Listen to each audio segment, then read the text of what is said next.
lẹ́yìn láṣàlẹ̀ bá mi ṣe o.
Good evening, my people.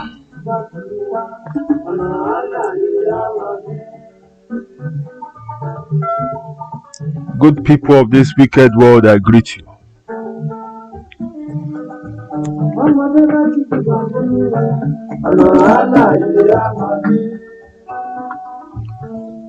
Mo kí yín gbogbo ibi tí ẹ ti ní àǹfààní láti máa gbọ́ mi láṣàálẹ̀ yìí. Wherever you are connecting from, ẹ kú ìkàlẹ̀. Ẹ kú ilé ní gbogbo ibi tí ẹ ti ń gbọ́ mi.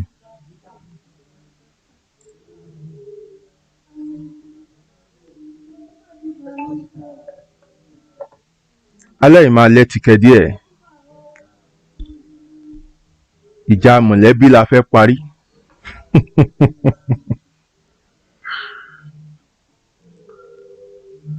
Please, as you are coming in, help me share this on your platforms. Help me invite your friends to connect. Click the share button. Spread the word. Let as many people as possible connect.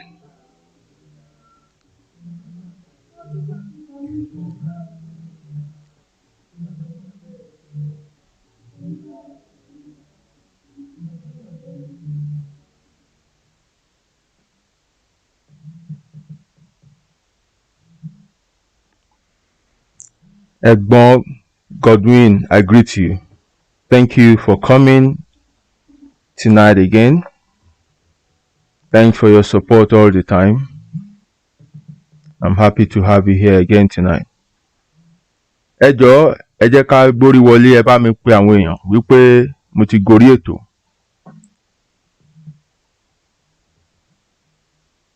Bẹ́ẹ̀ ṣe ń wọlé yẹn, ẹ máa fìdí gún nǹkan. Sorry, ẹ fìdí lé nǹkan. Tonight is going to be interesting. And we will be delving into an interesting topic tonight.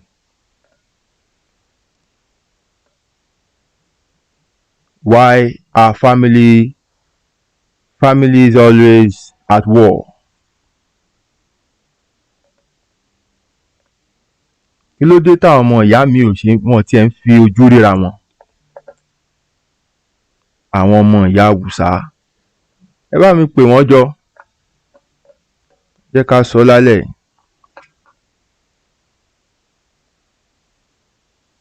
I would love as many parents as possible to connect torí ọ̀rọ̀ yìí kàn wọ́n. Gbogbo wàhálà tẹ́ ti dá sílẹ̀ ẹ wá gbọ́. I know tonight is going to be interesting. We will be looking at the topic siblings rivalry.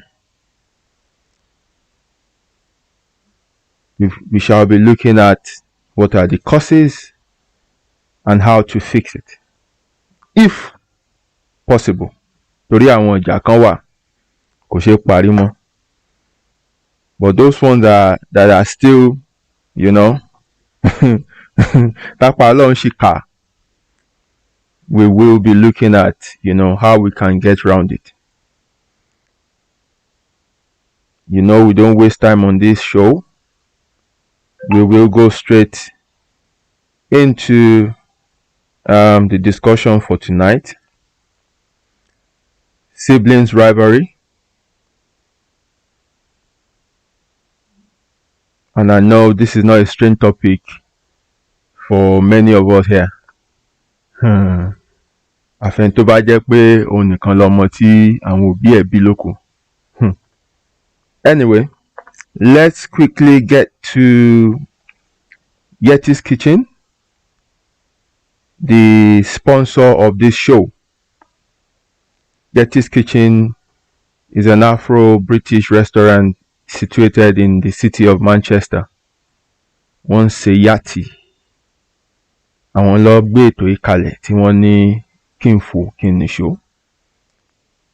So let's quickly get to them into the commercial room, and then when we come back, we will go straight into the topic. Mumbo.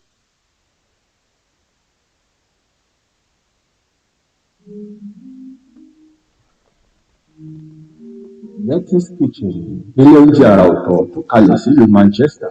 Chilled out Afro and English fusion bar with great food, music and movies. Kò sí oúnjẹ tẹ́ fẹ́ tẹ́ ò bá lọ́dọ̀ wọn. Serving the best fusion of African and English delicacies bíi jollof rice, ẹ̀wà àgànyìn, ẹ̀fọ́ rírò, jerk chicken, suya, ayamashi, goat pepper soup, bọ́gà lóríṣiríṣi àti àwọn ọtí ọlọ́kan òjọ̀kan. Bẹ́ẹ̀ bá ṣe fẹ́ sí ni, eating, takeaway or delivery gbogbo ẹ̀ ló bá wọn lára mu. Oríṣiríṣi ètò ìgbádùn ni wọ́n ti ń ṣe lọ́dọ̀ wọn bíi movie night, live jazz music, game night àti Lego play area for children to relax while you eat. Their opening times are Monday to Sunday, 1 p.m. to 9 p.m. Address wọn ni 299 Liverpool Road, Eccles, Manchester, M300QN.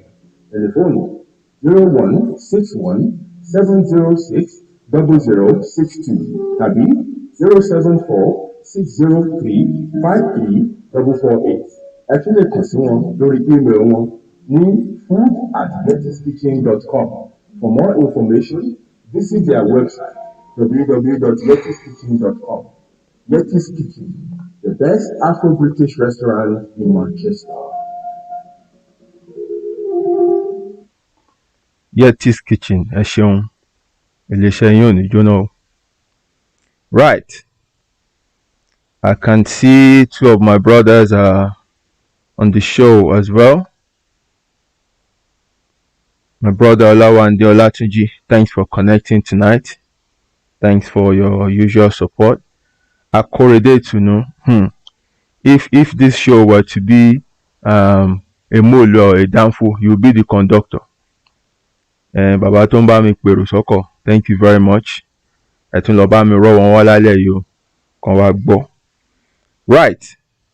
Our topic for tonight's show is siblings rivalry. Siblings rivalry. Sibling rivalry is a type of competition or animosity among blood-related siblings.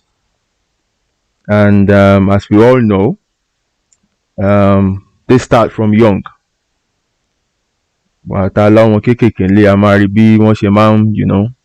Always against one another, fighting for this, fighting for that, claiming this or that. But our focus tonight will be on siblings rivalry in adulthood. Ọ̀rọ̀ àwọn àgbààgbà ni a fẹ́ sọ láṣálẹ́. But having said that,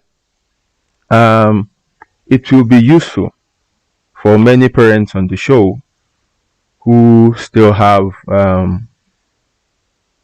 young ones or who still have their kids under their roof. You will learn from the mistakes of our parents and some of the things we'll discuss tonight, and they will be useful for you to fix up your own kids so that àwọn nǹkan tó ṣẹlẹ̀ nínú ayé tiyín kò ní repeat ẹ̀ nínú ayé àwọn ọmọ tẹ́ bí náà. Like I always say, there's nothing like generational curse. What you have is generational pattern. So if you don't do anything about these patterns, 100% they will repeat themselves in your own life as well. So when you see a pattern that you don't like, you have to make conscious effort to change them. You have to make conscious effort that they don't repeat themselves in your own life. If you do nothing about them, garato shon ọmọ àṣẹmọ náà lára. Ìgbà ńlá máa lọ sí ẹ máa wá àwọn wòlíì àtàfà kiri. When at the end of the day, it's something you should have fixed up. All right. So we will be looking at, the various causes of siblings rivalry and how we can fix them. I have to be honest with you, àwọn kan ò ní ṣe parí. because some people have determined so. But for those ones that are still manageable, and for those people tí ọkàn wọn ṣì rọ̀ tọkàn wọn ò tí ì le tí èṣù tí ìgbàpò tí kò jókòó sínú ayé wọn, they will pick up something from the show tonight that would be helpful for them to mend these differences. Right. There are several causes for siblings rivalry or family feuds. And like I always do, I go straight to the foundation. When I'm looking at any issue, I go to the source. And from the source is where I'll be picking the first cause of siblings rivalry, which is the parents. Parent favoritism. Ìpìlẹ̀ wàhálà tí àwọn ẹ̀gbọ́n tàbúrò ń bára wọn fà lónìí, àwọn òbí wọn ló dá sílẹ̀. From how they have raised these children differently. Wọ́n ṣe ti fi àbúrò kẹ́ ẹ̀gbọ́n àbí tí wọ́n fi ẹ̀gbọ́n kẹ́ àbúrò. How they've neglected some and then show or put more focus or attention on some other one. Wọ́n rán ẹlòmíì lọ school, wọ́n rán ẹlòmíì lọ school. Ìmíì máa béèrè nǹkan, wọ́n á fún, ìmíì máa béèrè, wọ́n á jágbe mọ́. From there, wàhálà ti bẹ̀rẹ̀. You started building rivalry among your own children. You have started setting them against themselves. So, by what they see, they start to harbor hatred against themselves.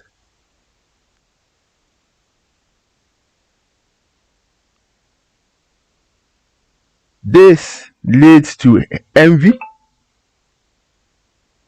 and jealousy. So you have parents who will tell their parents, ìwọ wà àbúrò ẹ, òun ló ń ṣe dáadáa yẹn, ìwọ kàn jókòó síbẹ̀, àbúrò ẹ ti marry, ìwọ ò mọ́kọ wálé, ó ti ẹ̀ ṣe kankan, wà kàn sùn, ó kàn jí, ó kàn ṣe bá, ó kàn ṣàwo. Words like that create envy. Words like that breed jealousy. Ẹ̀yin lè rò pé báyà ìtara ọmọ ló ń ṣe yín, but you're actually causing more havoc than good. That you gave back to all of them does not mean they will all turn out to be successful at the same time. Olúkálùkù ló ní ògo tiẹ̀, olúkálùkù ló ní ìrìn àjò tiẹ̀, olúkálùkù ló ní timeline ẹ̀. What you need to do is to allow each person to go at their own pace.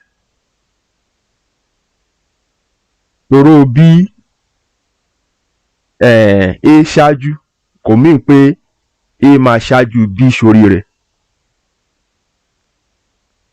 But when you now begin to use B to spite A, then you are causing problem. Problem that after you might have died will continue. Wọ́n á dẹ̀ ṣera wọn jàǹbá gidi gan. So the first cause is parents. The way they show favoritism to their children. Ibẹ̀ ló ti ń cause wàhálà. So for us who have young kids, for us who have children that are still growing up, please let us take note of this. Treat your children equally. Buy things for them all round. If perhaps the younger one is behaving better than the elder one, don't use that younger one to spite the bigger brother or the bigger sister, because problem lendale tema. From there they start to harbor hatred. They start to build up aggression and anger. You might think you're saying these things to ginger them. Nah, you are causing more harm than good. So please, and please, ẹ má fi ọmọ kan kẹ́ ìkan. Try to treat them equally and allow them to move at their own pace. If for any reasons you want to talk to the ones that are not doing well, make it a private discussion. Kì í ṣe lójú wọn náà lẹ́tí máa sọ pé ìwọ kàn ń ṣòṣì kiri. I know of a woman. This is a true life story I'm telling you. She has a child that is, not doing well out of her children. And they had an event one time.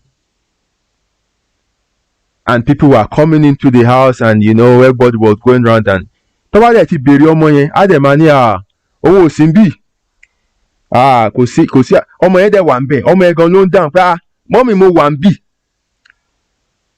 mọ́mì mo wà ń bì. I'm telling you of a true life story. Ìyá fúnra ẹ̀ ló ń deny ọmọ ẹ̀ wípé kò sí ń bì. Now, how do you want such a child to feel towards his other siblings? So that is one. This foundational problem breeds envy and jealousy. So sister begins to look at the other sister, what she's doing and the pace at which she's moving. So each time this one calls and say, Auntie me, wọ́n máa ti fún mi promotion bíṣẹ́, ìkanra máa tún dé. Envy yẹn á tún dìde, jealousy yẹn á tún dìde, ṣé òun nìkan ni? And some will take it further to actually want to harm these successful siblings. Wọ́n máa gbàgbé àjọbí because anger yẹn ti bò wọ́n lójú. And then they just want to ensure that that person is destroyed by whatever means. Another reason for siblings rivalry is inheritance. Ogún. Àwọn agbójúlógún fẹ́ra ìfòṣìta kan wà. Nípa àwọn ò tiẹ̀ wọ́n gbéra nílé ayé tiwọn. Wọ́n kàn ti wò ó pé àná kí bàbá yẹn gbéṣẹ́ báyìí ká pín gbogbo kinní ẹ̀ ni.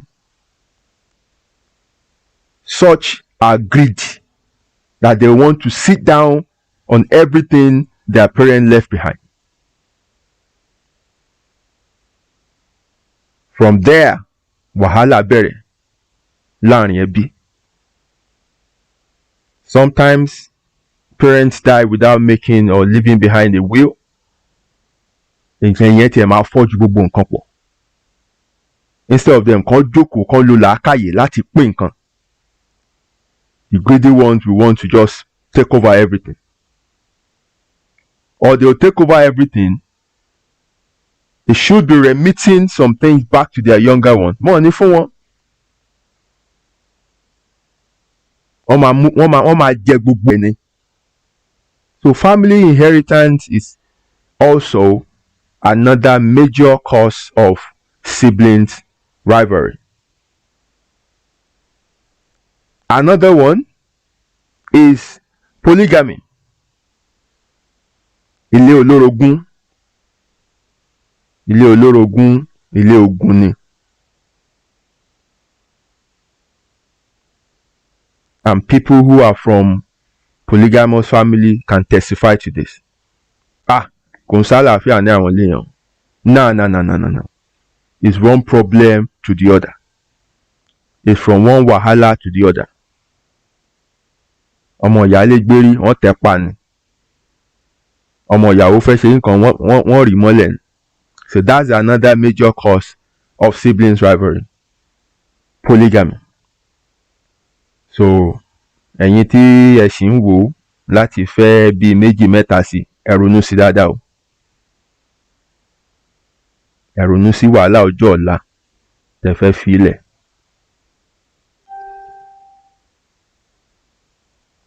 Another one that I want us to consider is entitlement mentality.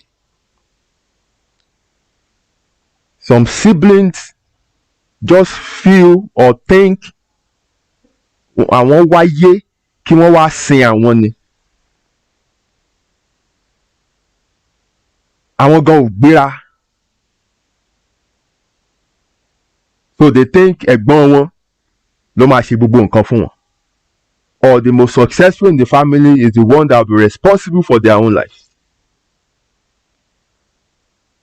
And they go about this in such a manner that you will think ẹni ẹ ti jẹ wọ́n gbèsè látọ̀run kan tó wáyé, so wọ́n wá sin gbèsè wọn ni. They are so entitled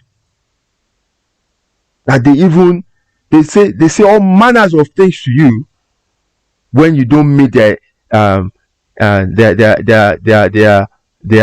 expectations. They come with ridiculous demands. They inconvenience you with their own lives. And at the end of the day, when you don't give them what they want, when you don't meet their expectations, adi ogun, adi wahala. Entitlement mentality among siblings is also a major cause of siblings wahala. Also, bloodline of respect. Kéèyàn má mọ̀ wọ́n ara ẹ̀. Some siblings don't give respect to their other siblings. Lágbájá ti marry, ó ti ní family títí ẹ̀. Ó yẹ kó mọ̀ pé demarcation láti wà. Give that person space. Yay! I can see my CEO on the show. For the first time, she's showing face here. Ladies and gentlemen, help me welcome the CEO of Yettis Kitchen, Yettis Tabai. Yes. She's a wonderful lady, and she's the one behind what we're enjoying here. I hear you, madam. Thanks for coming up. Àwọn méjì kéèyàn kan ṣoṣo. Níbo mo sọ̀rọ̀ dé gan-an? Yes, àìmọ̀ wọn ara ẹni. This person is married. Ó ti ní family. Leave that person. Fún one space. Now, that you sponsor their wedding does not mean you have to be there when they're having sex. That you are the one that bought the wedding gown of the woman that your husband married does not mean you have to follow her to the market. àwọn kan ò fẹ́ra wọn sáàyè tó yẹ kán wà, wọ́n á máa tojú bọnú ẹbí all in the name of ẹ̀gbọ́n ẹ̀ ni mo jẹ́, ẹ̀gbọ́n ẹ̀ ni mo jẹ́. You're stepping out of your boundary. There must be boundaries. Ẹ ti bára yín sùn lénìí, ẹ̀mí ò lẹ́yìn bára yín sùn, irú style wo ló láì, kí ló kàn yín? Ayé tí yín kò tó yín yanjú. Ẹ ṣe kúkú wá dúró síbẹ̀ kán máa ṣe é ṣojú yín gbà yẹn. Some will choose the nursery school the children should go. Some will tell them ọmọ ẹyọ kan tẹ́ ẹbí yàn tó ẹbí kejì sí o. You have to give them space. Let them live their lives. Torí ọjọ́ tó bá máa kàn ẹ́ lábùkù, ibi tí wàhálà ti máa dé nìyẹn. Then wà wá bẹ̀rẹ̀ ẹkún. Kò aláìmoore. Èmi mo sanwó hall wọn o, tó ti ṣe wedding o. Èmi mo sanwó kinní o. Èmi mo san kinní kan o. Èmi mo ṣe gbá kan o kan. Ẹ ti ṣe ẹ̀dẹ̀ move on. Move on. Leave them to live their lives.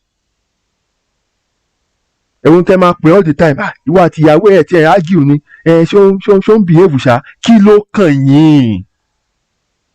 Ẹ̀ẹ́dẹ̀ ṣọ́gbà yín and let them live their life. Tíyàwó àbúrò ẹ bá wá sọ̀rọ̀ sí ẹ, wàá sọ wípé ó rude, àṣà lọmọ yẹn, tó bá tẹ́yìn náà ò jókòó sílé yín. So there must be set boundaries among siblings. Yes, ọmọ ìyá ni yín, but kó káàkù kẹ́ mọ̀ pé ní lines. Tó bá pè ẹ́ sọ̀rọ̀, get involved. Tó bá pè ẹ́ sí, jókòó sílé ẹ̀. Ṣé gbọ́? Mo mọ̀ pé irú yín wà lórí ètò ẹ̀dẹ̀ ń gbọ́ mi o. Another one, this one is funny, but anyway, I put it there. Religion. Ilé mi ń tòrò. There was peace in some families until they encountered those satanic prophets. Àwọn tó máa ń ríran yẹn. Gbàdúrà fọmọ rẹ. Bàbá. Jésù Kristi. Mímọ́. Sísítà mi ta ló ń jẹ́ Ìyábọ̀? Ìyábọ̀ ló ń ṣe yín o. Ìyábọ̀ ló wà ń di gbogbo ogun àti wàhálà tẹ́ ń là kọjá yẹn. Ìyábọ̀ ni o. Ìyábọ̀ ni o. From there, problem ti dé o. Prophecy. Fake prophecy. Religion. Òun ló dá wàhálà lẹ̀ sáàrin ọmọ ìyá méjì mi. Everything was smooth. They were getting along until they went to pray somewhere. And then an accusing finger was pointed at one of their siblings as the person behind their woes. Said them, many of us never look inwards when we have issues. We are quick to find people around to blame. Wọ́n la ṣe máa ń wá prophecy kiri. Wàhálà tó kóra ẹ sí, if you look deeply, wàá rí pa fọwọ́ fà ẹ̀ ni. But because you don't want to do that, you want somebody to be blamed. You want somebody to take that, off your shoulder. Then wọ́n á dẹ̀ fún ẹ lórúkọ èèyàn kan. Wàá lọ máa bẹ́ nìyẹn jà. Wàá sọ pé wọ́n lájẹ ni àkọ́bí ilé yín. Nípò ni òun ló ń yọ oyún jẹ níkùn ẹ̀.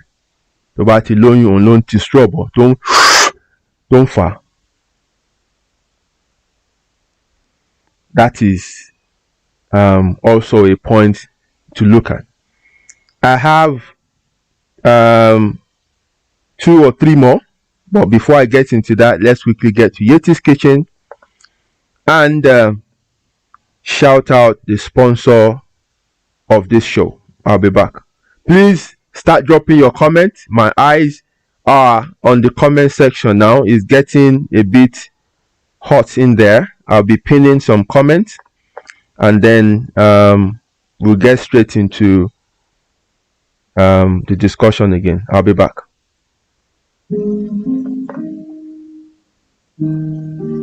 Yettis Kitchen, ilé oúnjẹ àrà ọ̀tọ̀ tó kalẹ̀ sílùú Manchester. Chilled out Afro and English fusion bar with great food, music and movies. Kò sí oúnjẹ tẹ́ fẹ́ tẹ́ ò bá lọ́dọ̀ wọn. Serving the best fusion of African and English delicacies bíi jollof rice, ẹ̀wà àgbọ̀nrín, ẹ̀fọ́ rírò, jerk chicken, suya, ayamashi, goat pepper soup, bọ́gà lóríṣiríṣi àti àwọn ọtí ọlọ́kan òjọ̀kan. Bẹ́ẹ̀ bá ṣe fẹ́ sí ni, eating, takeaway or delivery gbogbo ẹ̀ ló bá wọn lára mu.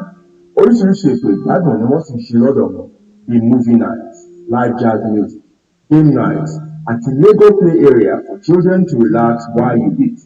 Their opening times are Monday to Sunday, 1 p.m. to 9 p.m. Address wọn ni 299 Liverpool Road, Eccles, Manchester, M300QX. Telephone 0161 706 0062 tàbí 074 603 53448. Ẹ tún lè kàn sí wọn lórí email wọn ní food@yettiskitchen.com. For more information, visit their website www.yettiskitchen.com. Yettis Kitchen, the best Afro-British restaurant in Manchester. Yes, welcome back. Welcome back. Thank you for staying on the show. Right. Our comment yet in what in drop.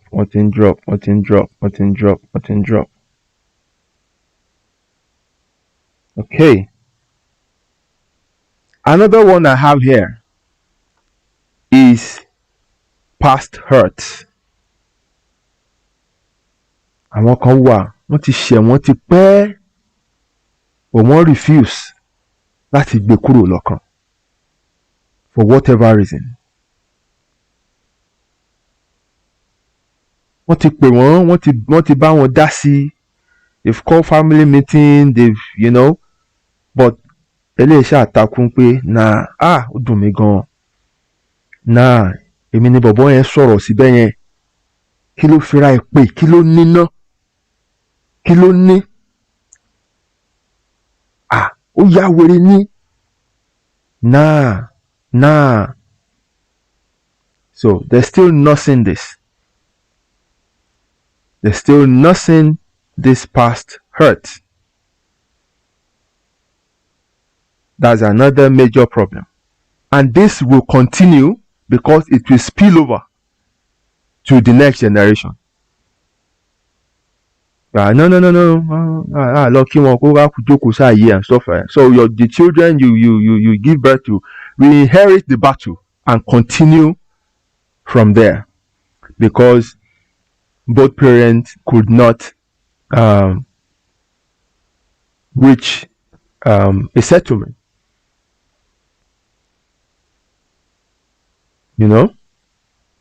This is your question.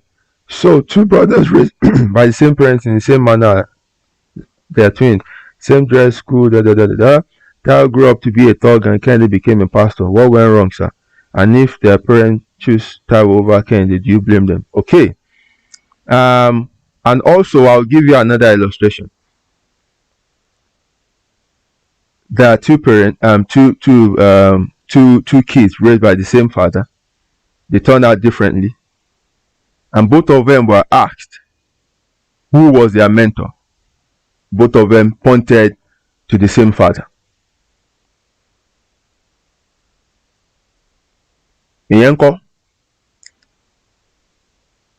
So that a kid turned out to be who they are is partly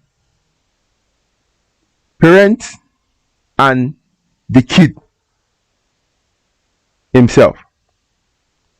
So we can't put the blame entirely on the parents. We can't put the blame entirely on the kids, because there are influences tí wọ́n transmit ọmọdé mú tó bá fẹ́ nu gbogbo ẹ̀. But that this one turn out this bad and that one turn out good, and you now neglect the one that turn bad, ó wá ní kì í ṣọmọ mọ́. No, ọmọ náà ṣì ni. Ọmọ ṣì ni. Ìwọ ló máa wò ó pé kí ni nǹkan tó ń happen. Tó bá neglect ẹ̀, tó pàtì ọ̀ tó wá focus lórí ètò turn out well, ìyẹn ò sọ wípé kì í ṣọmọ ẹ̀ náà.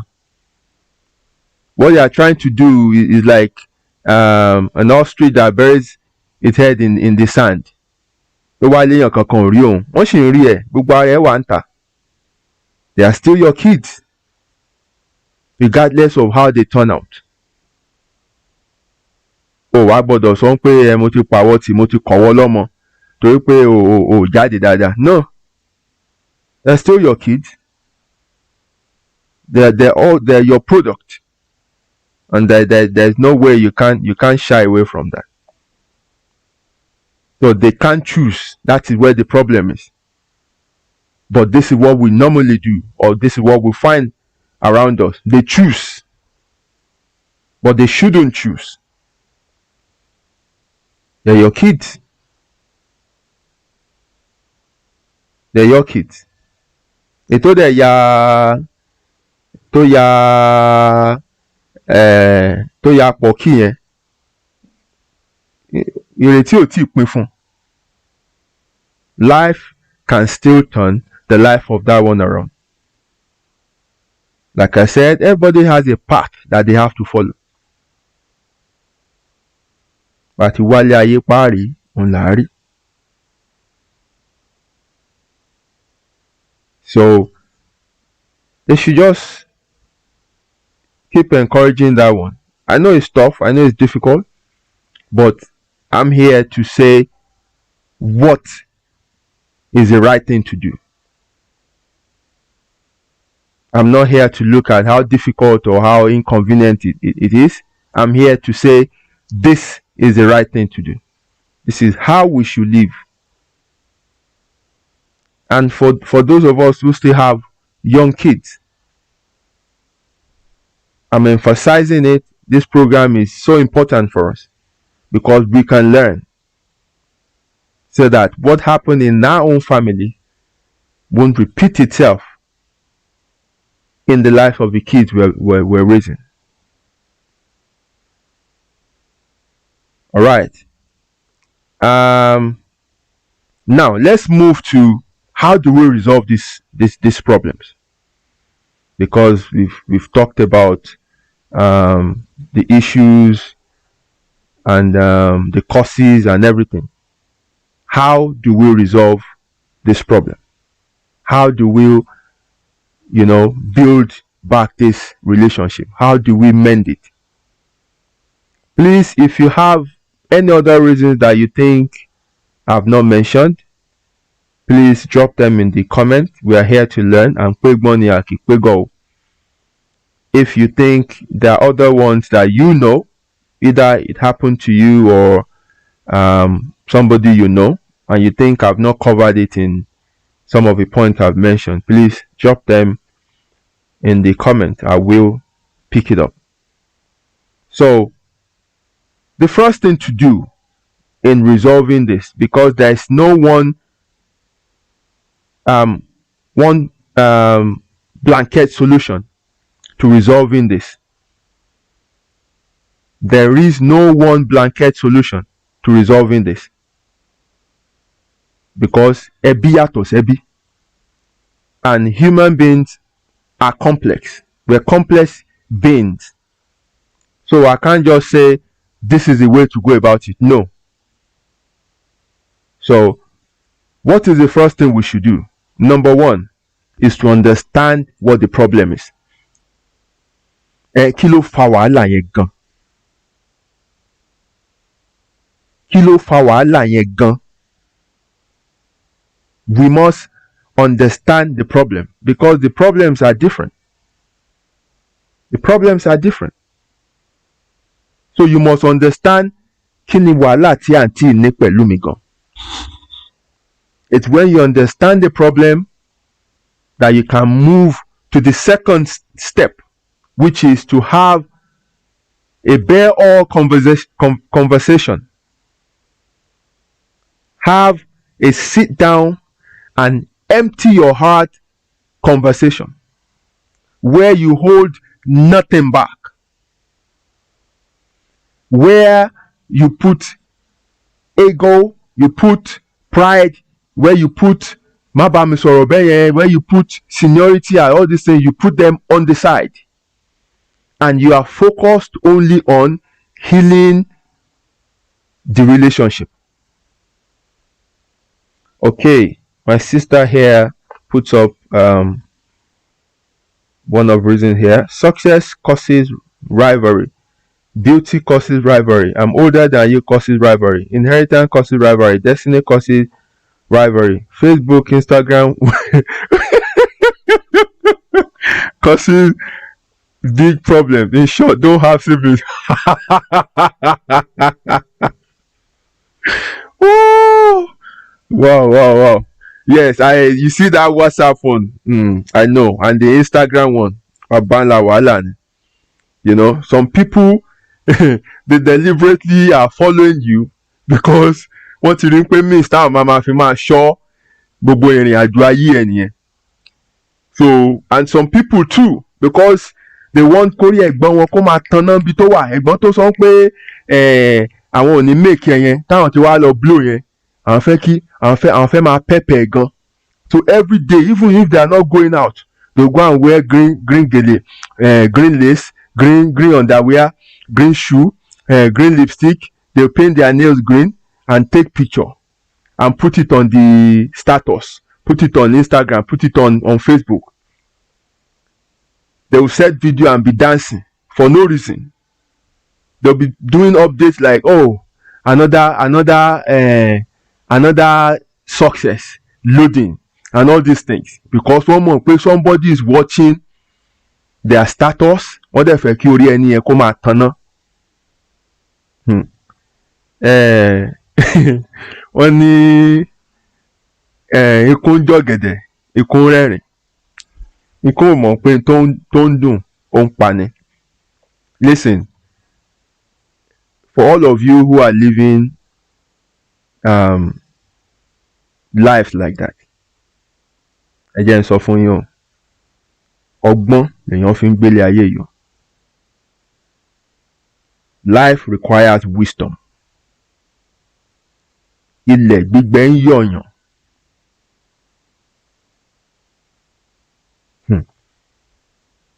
Igi tútù ń wó lulẹ̀ tí igi gbígbẹ dẹ̀ ń dúró.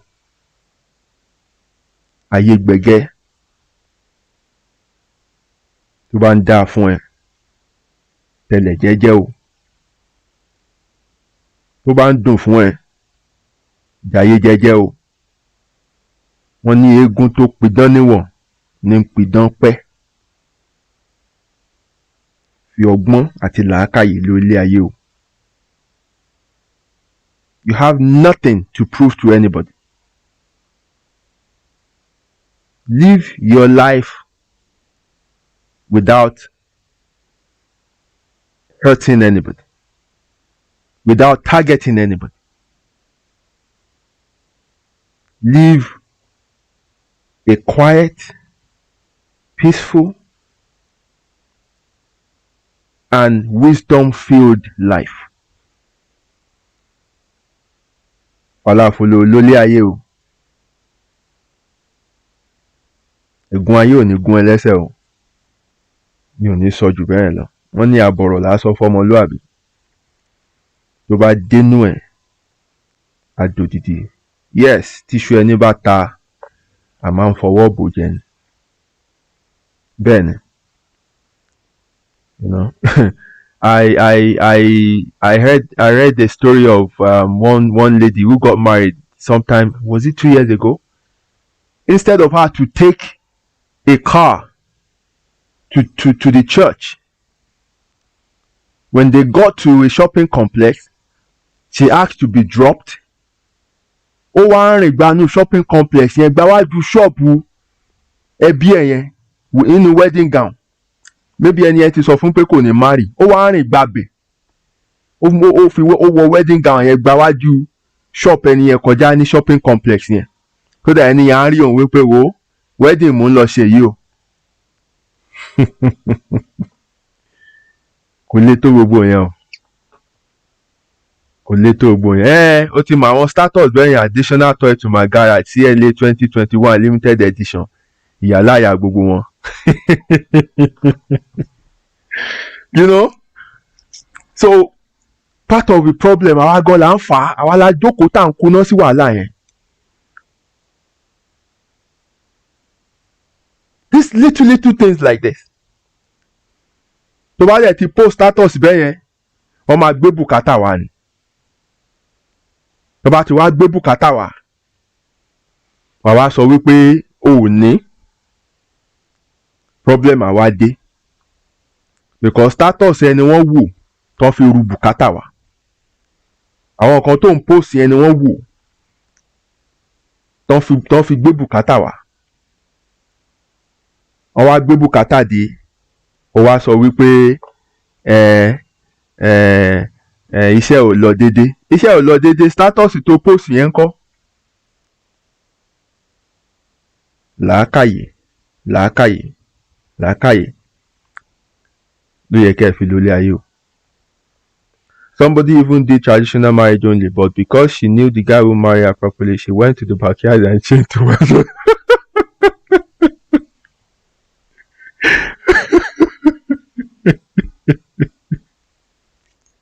Do you know how many people will invite makeup artists to come to their house, make up for them, dress? They're not going anywhere.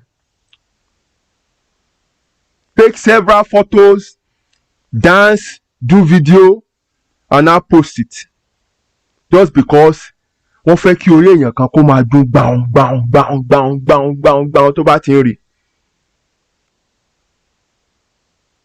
Kò necessary. Ẹ gbélé ayé pẹ̀lẹ́pẹ̀lẹ́. You have nothing to prove to nobody. Nothing to prove to anybody. Just live your life.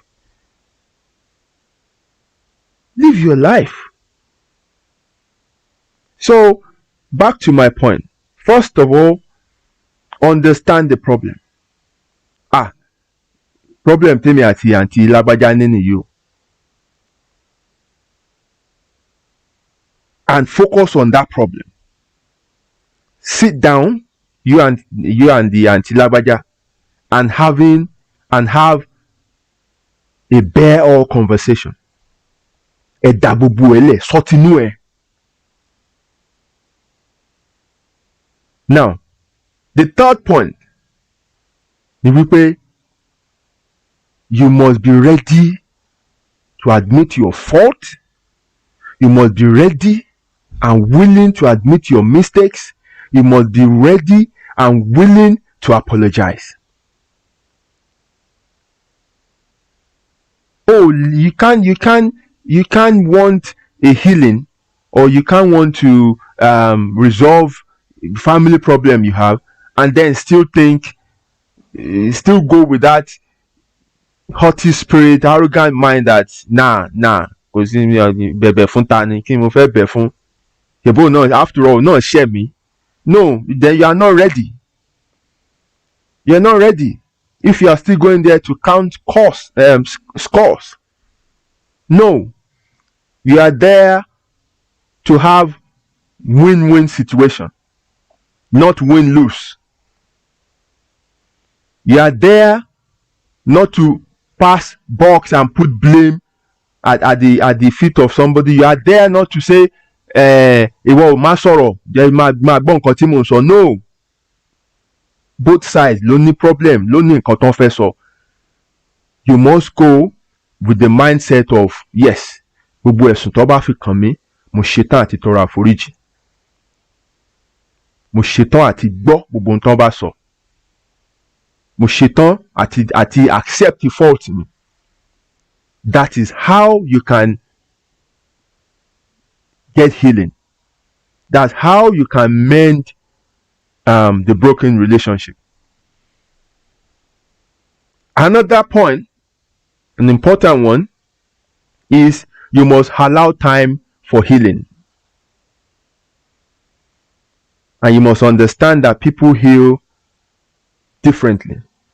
People heal at different times. You must allow time for healing.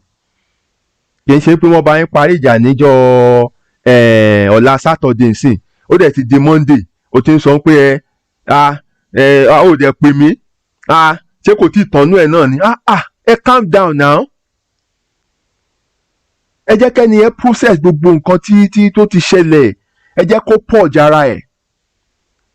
Ẹ fún time kó heal. Ọgbẹ́ ọkàn ni ẹ fún time kó ti gbogbo àwọn kìíní ẹ̀ jáde.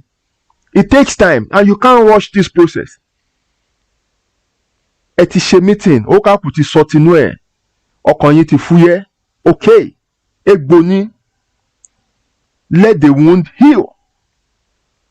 It takes time kó lè heal dénú, kó lè jiná dénú, otherwise tẹ́ bá tún ti kàn díẹ̀ wá máa gbọ́ àǹtí mi ẹ tún ti bẹ̀rẹ̀ o, àǹtí mi ẹ tún ti bẹ̀rẹ̀ o, àǹtí mi ẹ tún ti bẹ̀rẹ̀. You don't want that àǹtí mi ẹ tún ti bẹ̀rẹ̀ again because egbò yẹn ò tí ì jiná.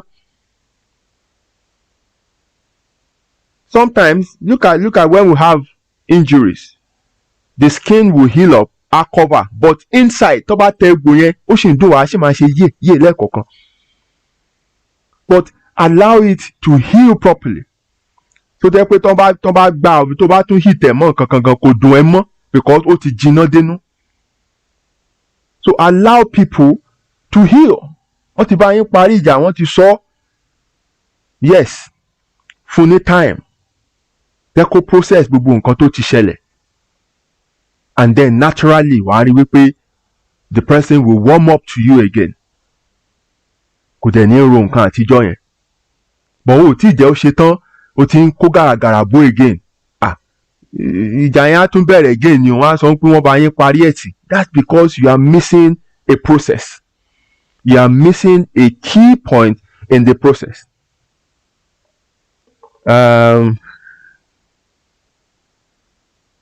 Let me see. There's one interesting. Okay. Ẹ̀gbọ́n said, no matter how you try to settle some siblings, some don't want peace. So what do you do? Àwọn tí ò fẹ́ àlàáfíà yẹn, ẹ fi wọ́n lẹ̀. I said it at the start of the show. Àwọn kan ò lè parí because a party has determined so. We're talking now to parties who are willing to mend relationships. So àwọn tó sọ wípé kò lè parí ọjọ́ tí n bá tún bá ẹ sọ̀rọ̀ ní káwọn kú, àwọn kan wà bẹ́ẹ̀. They place themselves under oath that nothing will bring them together with that their siblings anymore. But we're talking to people tó jẹ́ pé yes, issue wọn sì ṣe yanjú. Those ones are the ones I'm talking to here. Àwọn kan wà bọ́n ṣe máa gbé jáde láyé nìyẹn. Kò sí nǹkan tẹ́ńbọ̀dì lè bá wọn ṣe sí. See, finish is the reason. Some people will not even sit with you. How much more listen to your apology? Very sad. Yes. So some people, if you have that arrogant mindset, you can't do this. You can't make up with your siblings. You can't even make up with anyone you're having issues with. Let's even forget siblings now. Even if you have issues with people outside your family, if you're not ready to have a conversation about it, if you're not ready to want the matter to be resolved, then it won't happen. It's as simple as that. You know?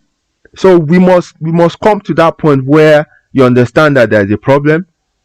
Then you know that it's not right that you guys continue to live like that, and you want to make amends. You want to, correct things. Then what you need to do is to calm down, remove ego, remove pride, and say, you know what, let's talk.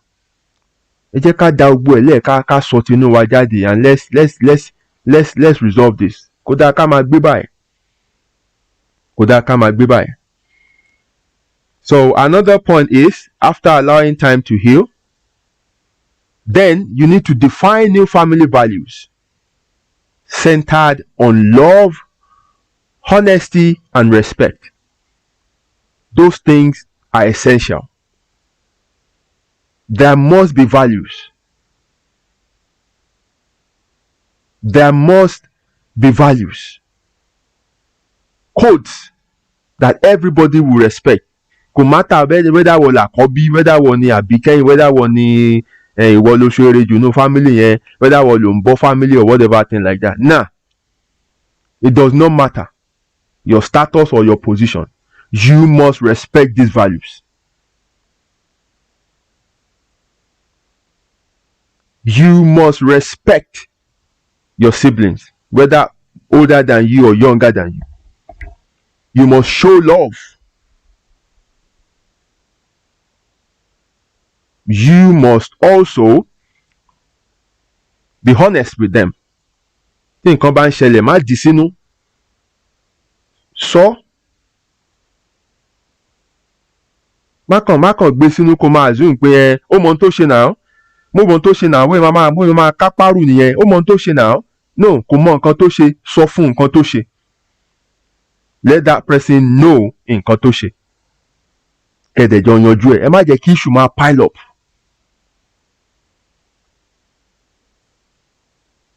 Show respect, be honest, and show love. There's one important point I forgot. It just came to my mind now. One of the causes of siblings rivalry or siblings problems is when you exchange your children to live with yourselves. So ọmọ àbúrò lọ gbé lọ́dọ̀ ọmọ ẹ̀gbọ́n, àbọ̀mọ ẹ̀gbọ́n wá gbé lọ́dọ̀ ọmọ àbúrò. Wàláì tàláì sọ́mọ́bìlà ìlàsíláwà, wàhálà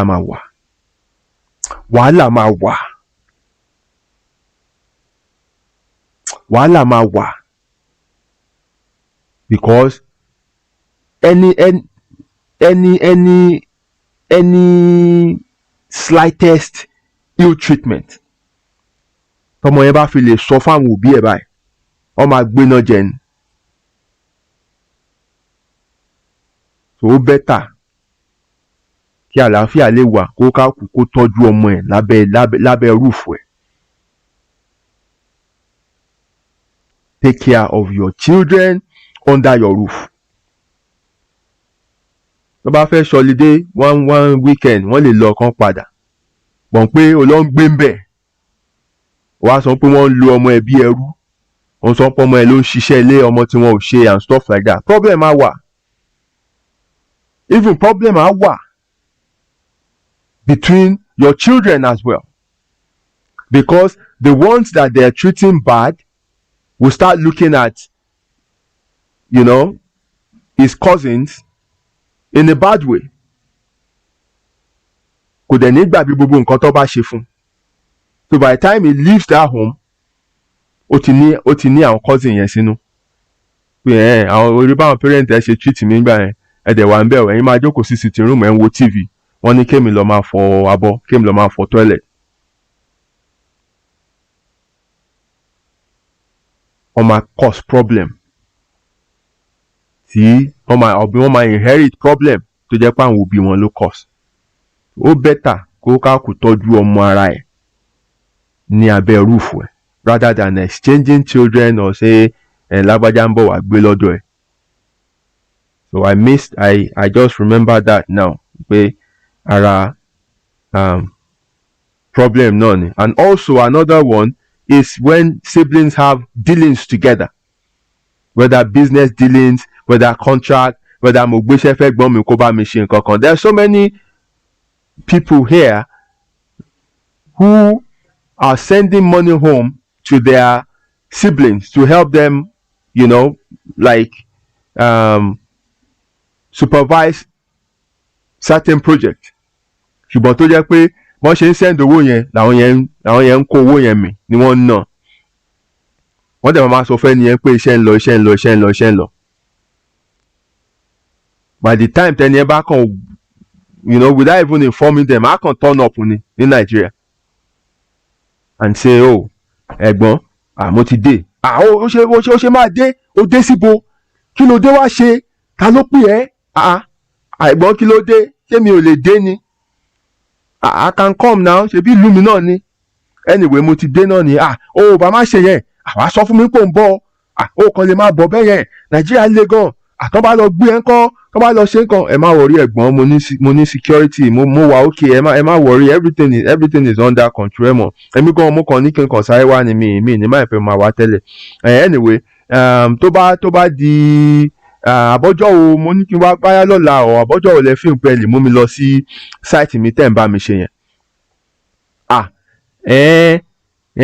Màá mú ẹ lọ́bọ̀ kò tí ì yá sí o, ibẹ̀ yẹn le gan sí o, wọ́n kidnap èèyàn bẹ́ẹ̀ ni bọ̀ màá mú ẹ lọ bọ̀ kò tí ì yá sí.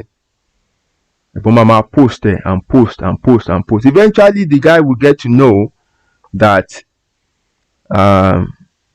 ẹ̀gbọ́n ti fowó òun ó ti fi gbé olóṣó, ẹ̀gbọ́n ti fi owó ẹ̀ ó ti fi ṣe fàájì. Some even divert that money to construct their own project. Wickedness of the highest order. Ẹni ẹ̀ ń forí last known bí ó ń ṣiṣẹ́ ọdẹ 13 hours lórí ìdúró tá a fẹ́ dànù. Ó ń fọ̀ di arúgbó. Àwa kò gbowó yẹn á kó fún yín. Ẹ̀yin máa wá lọ ná ọ̀kẹ́ divert ẹ̀. Ìwà ìkà ni o. And irú mátà báyìí ara àwọn yẹn they fall under the categories of family siblings that family problems that cannot be resolved because it's difficult. Ẹ bá ti pe family àmọ́ àgbo ẹ ṣáàbà ń bẹ̀ náà ni, ẹ bá mi bẹ̀ ni, ó ní bó ṣe jẹ́ mo ní ìdòwò time yẹn ni, ẹ bá mi bẹ̀. Wọ́n lè bá ẹ bẹ̀, ogún ẹ̀ ló jẹ yẹn, ogún ẹ̀ ló jẹ, expectation ẹni yẹn ó dàṣẹ, sweat ẹ̀ for years ló jẹ mọ́lẹ̀ yẹn. Wọ́n kàn lè bá ẹ bẹ̀ kó dẹ̀rùn pé ó máa gbọ́ bẹ́ẹ̀ yẹn, wọ́n ń ṣe bẹ́ẹ̀. Ìwà orí burúkú ló wù yẹn, wọ́n lè bá ẹ bẹ̀. So this particular one, to be honest, kíkàn ṣe nǹkan táwọn ọ̀nkù kan máa jókòó tó máa sọ pé Tóyọ̀sí àti báwí, so kò dáríjì ẹ̀gbọ́n ẹ̀ o, kò dẹ̀ jẹ́ kí gbogbo ẹ̀ tán lẹ̀. Irọ́ ni o, wọ́n ń sọ bẹ́ẹ̀ yẹn o, wọ́n ń sọ bẹ́ẹ̀ yẹn. It's either the guy restitute his ways, kó dá owó yẹn padà, kó construct project yẹn. That's the only way healing can start between both of them. But kẹ́kọ̀ọ́ sọ pé kó kàn bá yín bẹ̀ ṣá, kó má bínú sí mi. Ó ti wọ́n máa sọ pé àgbàlagbà wọ́n máa ń rí ọmọdé jẹ. No, kì í ṣe irú rẹ̀ jẹ bẹ́ẹ̀ yẹn. Such should not be allowed. So irú nǹkan bẹ́ẹ̀ yẹn is difficult to resolve. It is difficult to resolve. So it will take time if it will ever happen. Honestly, we have to be honest here. If it will ever be resolved, it will take a lot of time. It will take a lot of hard work. So let's quickly get to Yettis Kitchen. When we come back, àwa máa dálẹ̀ lóní freestyling. I want to hear from you. If you have experiences you want to share with us on the platform, if you have points that you think I've not covered, please, it's time for you to start bombarding that comment section.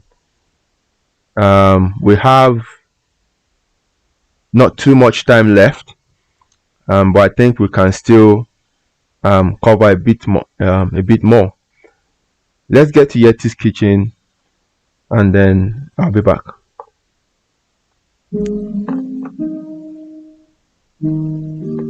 Yettis Kitchen, ilé oúnjẹ àrà ọ̀tọ̀ tó kalẹ̀ sílùú Manchester.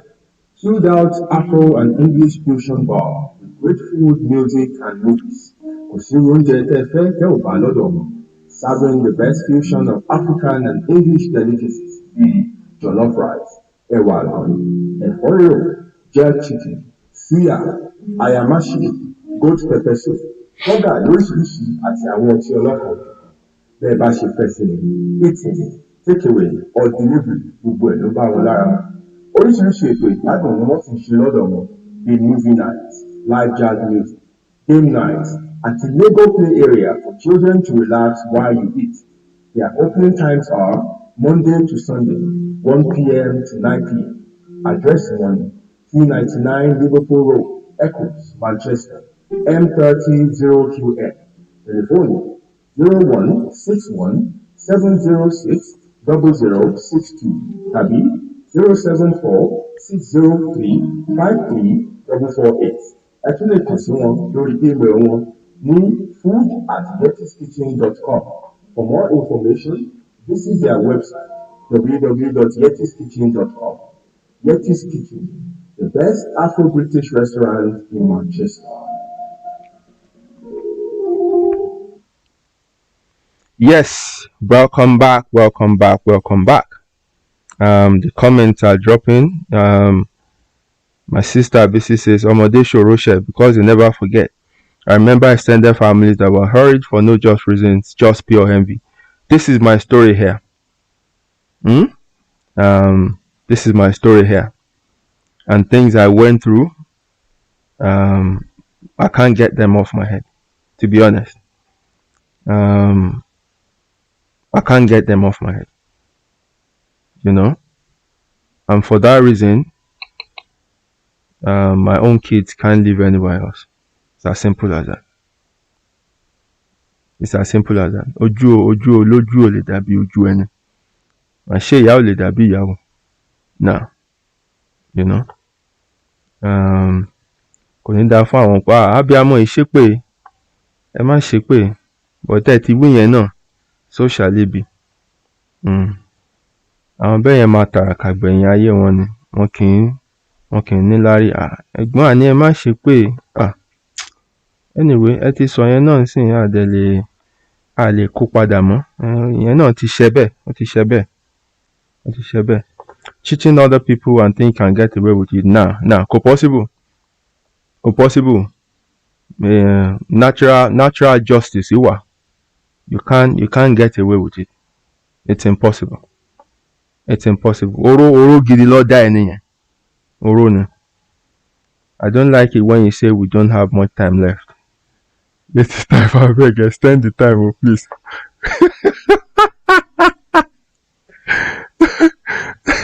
Now, it's one thing for Yettis Kitchen to want to extend the time. It's another thing for people to want to stay, because look at it now. It's 11 now. Come on, no, láti wọ bed. Àwọn kan wà, it's past their bedtime already. 8 o'clock ló máa ń sùn. Àwọn tí wọ́n máa ń pè ní baby, my baby mi. Àwọn yẹn 8 o'clock ni wọ́n máa ń sùn.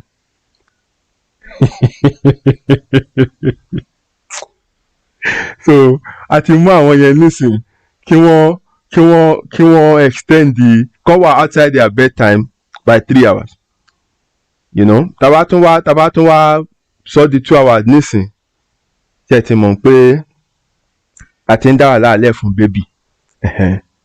So but I believe as time goes on, we will revise this, but it must be with the agreement of everybody on the show, because táwa bá wà ń bí tẹ́yìn ò sí ń bí, kò sí nǹkan tá a lè dá ṣe. Gbogbo wa láti jọ ṣe pọ̀ náà ni. It's because you people are here that I'm able to run this show. Otherwise, màá kàn máa sọ̀rọ̀ sátẹ́gùn ni.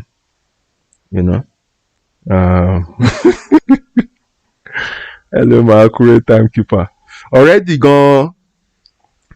Mo ti ń kọjá normal, because it's meant to be an hour program, but to be honest, sometimes we have so much to cover that an hour is not enough, and especially when people are in that mood to talk. Oh mama bonon, but it's all good. I know it can only get better, and things will improve.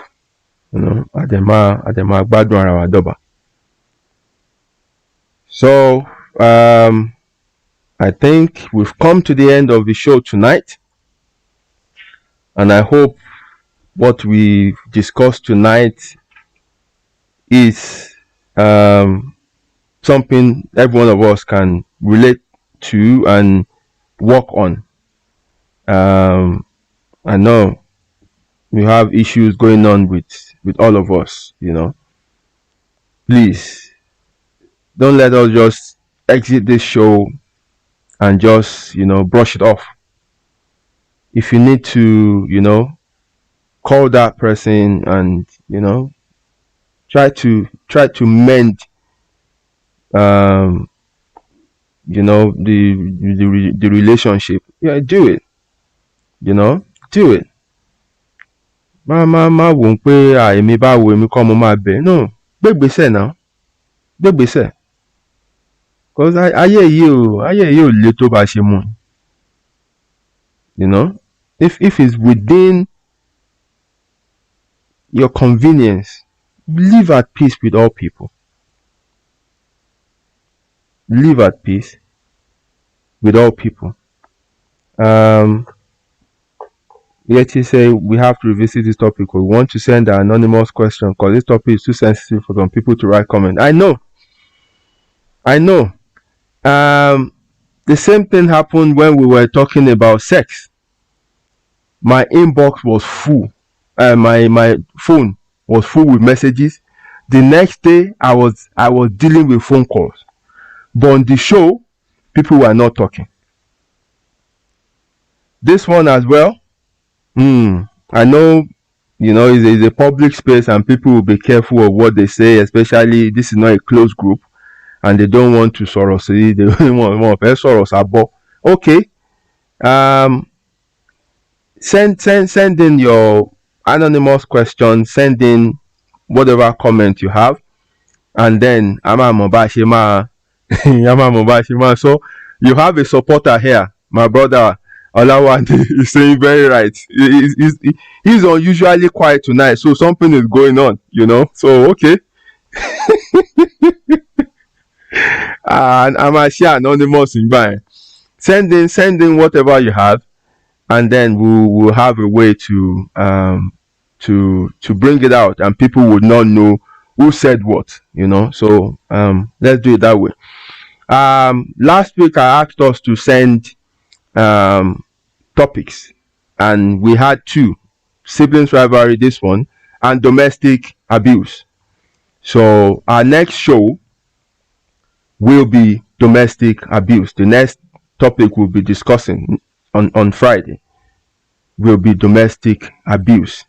I know this is another topic that will generate a lot of discussion. This is another topic that will hit some people in some bad ways, and I'm also expecting the comment section to be a bit quiet because people would also not want to open up, but it's fine. That would not prevent me from saying things I have to say, and then you can go with those things and work on them. And that's all we need to do. I have no power to change anyone. I can only influence you towards that path of change. On this note, I want to say a big thank you to everybody for joining me tonight. Mo dúpẹ́ púpọ̀ púpọ̀ wípé mò ń pè yín, ẹ dẹ̀ ń jẹ́ mi, ojú ò ní tì yín, a ò ní di olódì ara wa o, a ò ní tẹ́ láwùjọ, ìbàjẹ́ ayé ò ní kàn wá. Thank you very much. Appreciate you. We meet again next week and we shall be discussing domestic abuse. On this note, I'll be exiting the show by going again to Yettis Kitchen. Yettis Kitchen, ilé oúnjẹ àrà ọ̀tọ̀ tó kalẹ̀ sílùú Manchester. Chilled out Afro and English fusion bar with great food, music and movies. Kò sí oúnjẹ tẹ́ ẹ fẹ́ tẹ́ ò bá lọ́dọ̀ wọn. Serving the best fusion of African and English delicacies bíi jollof rice, ẹ̀wà àgànyìn, ẹ̀fọ́ rírò, jerk chicken, suya, ayamase, goat pepper soup, bọ́gà lóríṣiríṣi àti àwọn ọtí ọlọ́kan òjọ̀kan. Bẹ́ẹ̀ bá ṣe fẹ́ sí ni eating, takeaway or delivery gbogbo ẹ̀ ló bá wọn lára mu. Oríṣiríṣi ètò ìgbádùn ni wọ́n sì ń ṣe lọ́dọ̀ wọn bíi movie night, live jazz music, game night àti Lego play area for children to relax while you eat. Their opening times are Monday to Sunday, 1 p.m. to 9 p.m. Address wọn ni 299 Liverpool Road, Eccles, Manchester, M300QF. Telephone 0161 706 0062 tàbí 074 603 53 448. Ẹ tún lè kàn sí wọn lórí email wọn ní food@yettiskitchen.com. For more information, visit their website www.yettiskitchen.com. Yettis Kitchen, the best Afro-British restaurant in Manchester.